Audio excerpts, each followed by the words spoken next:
pinag-uusapan natin na maapektuhan sa 3-meter bridge? Hindi na residente pinag-uusapan natin. Pinag-uusapan natin yung Eastern Seaboard simula Region 8, Region 5, Region 4, at Region 2. Ang storm surge sa mean high, sabihin sa high tide, ay expected above 3 meters.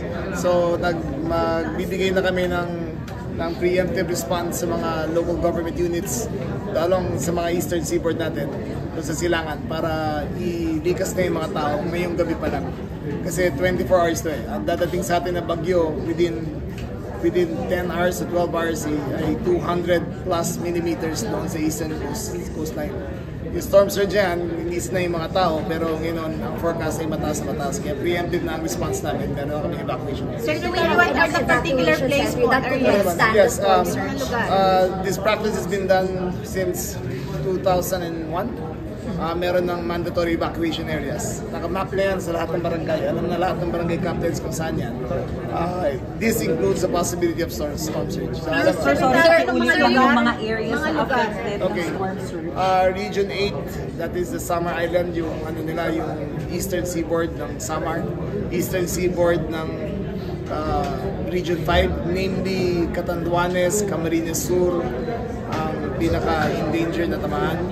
Quezon, ayun ang pinaka-endangered tamaan ng storm surge. Aurora, hindi masyado dahil mas mataas na siya. So, mula Region 8, again, Samar, ang Catanduanes ang greatest risk dito. Hindi siya dinadaanan ng bagyo nitong huling 5, pero itong storm surge warning sa Catanduanes ang napakataas. Sir, yung mga evacuation centers, akma ba yun para sa storm surge? Nakamap na lahat sila. Lahat ng barangay captain ay binigyan na ng geohazard warnings kung saan. At meron na silang prepared na mga evacuation centers. So ito, sir, yung sinasabi ni Presidente na at least 5 meters high. At least 5 meters high. Sa taas ng second floor? Sa mga probinsya, sir, ganong 5 meters high yung evacuation? Lahat ng coastal barangays, meron ng evacuation points na pataas sa ibang mga barangay. Secretary, 5 meters po gano'ng kataas kung para sa isang building? 5 meters, kung imagine nyo, halos isa't kalahating basketball court. Sir, in height, dalawang palapag ng bahay. Dalawang palapag na bahay. Sir, are we deputizing the police sa evacuations kasi baka merong mga umalma na ayaw magpaligas? Ayaw magpaligas, sir. Ito ay mandatory evacuation sa mga LGUs na mag-respond. Ang DILG is composed of the police also. Sila rin na mag-assist yan. Lalong-lalo na sa safety ng mga bahay ng mga aalis. Ang laging kinakatakutan kasi ng may bahay dito, laging kinakatakutan ng may bahay ay yung mananakawan sila. So kasama doon ng PNP para siguro na walang hindi magkakanakawan.